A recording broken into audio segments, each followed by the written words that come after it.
अस्सलाम वालेकुम। उम्मीद है आप सब लोग खैरियत से होंगे।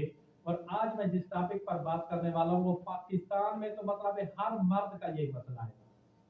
वो समझते हैं या कहते हैं कि हमारा नफ्स सुखड़ चुका है, नफ्स के सिकुड़ने का इलाज क्या है, और ये भी बात करते हैं इसका इलाज है कि नहीं है। ये भी बात ज़हन में रखनी है। तो नफ्स की सिकुड़ने की मतलब ये क्या वजूहत होती हैं। नंबर वन पे, अगर खून की रवानी बेहतर नहीं हो रही, अगर आप में खून की कमी है या खून में कोई भी गड़बड़ हो रही है तो नफ्स उखड़ सकता है। तो इसके अलावा पट्ठों की कमजोरी है, ये भी हो सकता है। खुराक की कमी है, ये भी हो सकता है। और इसके अलावा अगर आप खुराक अच्छी इस्तेमाल नहीं कर सकते, इसकी भी हो सकती है। और इसके अलावा अगर आप मतलब बहुत ज्यादा मतलब मुख्तलिफ किस्म की फिल्में देखते हैं, गलत फिल्में देखते हैं, तो उसकी वजह से भी हो सकता है।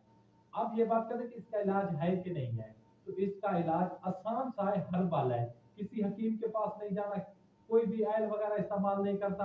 हर्बल इलाज, जो हर्बल चीजें होती हैं उनके ऑयल में कुछ हद तक सच्चाई है, लेकिन आपने ये ध्यान में बात रखनी है कि हमें बेच कौन रहा है, बना के कौन दे रहा है।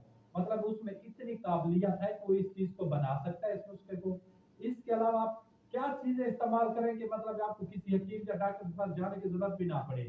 तो सबसे पहले नंबर वन पे चिकंदर, इसके अलावा प्याज, चिकंदर हो गया, प्याज हो गया, इसके साथ लौंग। अब आपने इसको इस्तेमाल किस तरह करना है। आप चुकंदर हो गया या ये ऑनियन हो गया, इसको सलाद में इस्तेमाल करें। खीरा हो गया, इसको सलाद में, गाजर हो गया, इसको सलाद में इस्तेमाल करें। मुतवातिर इस्तेमाल करें। जो चुकंदर होता है, रेड चुकंदर होता है, सुर्ख, क्या ही बात है। इसके अलावा अगर आपके पास मतलब लौंग, लौंग के बहुत ही अच्छा मतलब है, ये कुदरती वाइग्रा है। हमने वाइग्रा का नाम सुना है ना। लौंग मतलब क्या है, कुदरती, ये जिस चीजें बता रहा हूँ वाइग्रा है।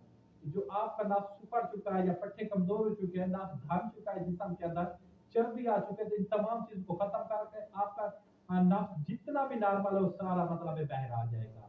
आप मुकम्मल ठीक हो जाएंगे। जो सुखड़ने वाली बीमारी है वो जड़ से खत्म हो जाएगी। आपने इसका मुकम्मल सलाद इस्तेमाल करना है। और भाई को दीजिए इजाजत, खुदा हाफिज़, वसलम, जज़ाकल्लाह।